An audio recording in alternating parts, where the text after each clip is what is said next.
Hi, I'm Amanda, and I'm a spokesperson for Safe Surfing Foundation. It is my job and my mission ever since I was 13 to help educate our youth on the dangers of online predators on the internet, and also to educate our youth and the parents on how to be safe and taking proper precautions while surfing the internet daily. When I was 13, my mom and dad brought home our first family computer. It was something really neat that we had never had in our home before. We were excited to explore the options that we now had at our fingertips. One day, I was on the internet and came across a website that our school had set up for everyone in our grades from 6 to 8.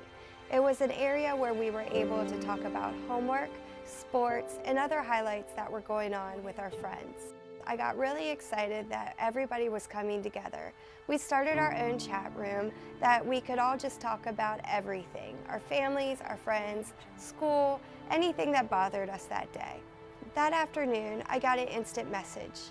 I didn't know who the person was, so of course I asked, "Hi, who are you? How do you know us?" And they just kind of came across saying, "I'm a friend of somebody you know." So of course, being a kid and knowing how cool it was to have more people on our friend list, I of course said, "Okay, I'll be your friend."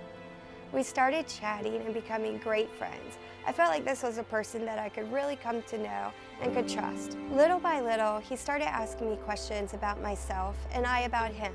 He told me he was a boy from the beach, and I told him that I was from a small city. And then he told me he played football. I told him about my soccer team and how we played games every week and practiced, and that my jersey number was number 5. He told me his football jersey was number 5 as well. So then we had another common bond.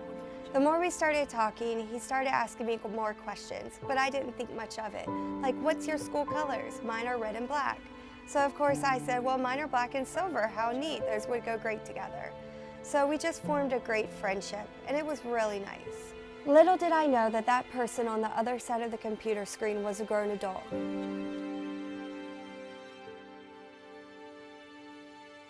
His profile had all the signs of being a 14-year-old teenager, just like we were. He played football, soccer, had friends, went to the mall, went to the beach, and surfed. Everything that we only dreamed that we could do, but we didn't live at the beach. He talked like we did. He had pictures of a younger gentleman that could have been a teenager, and he really played the game well.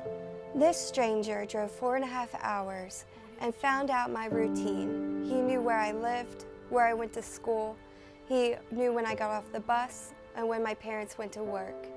He knew everything about me, even down to where my practices were for soccer and cheerleading. He would drive back and forth to learn these routines like the back of his hand. Then, one Sunday afternoon, it was a day that changed my life. My mom and I woke up to go to church like every Sunday, and we decided to have lunch and go shopping afterwards. I quickly reminded her on our way to the mall that I had to be at a babysitting job soon after, and that we couldn't be too long.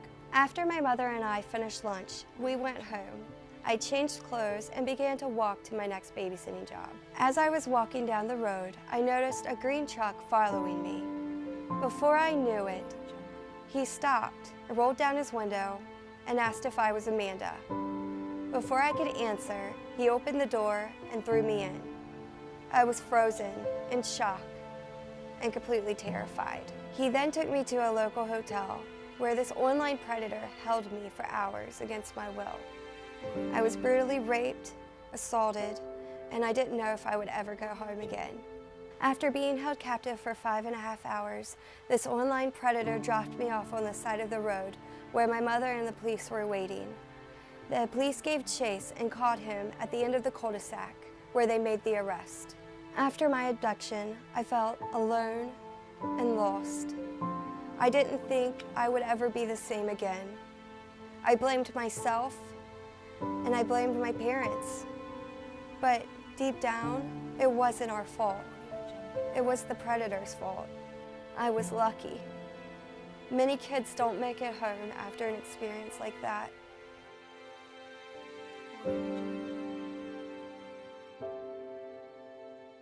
For the past 14 years, I've made it my life mission to work with the Safe Surfing Foundation to help educate today's kids and their parents about the dangers that lurk on the internet. Please join me and the Safe Surfing Foundation to help educate our children so that what happened to me will never happen to another child again.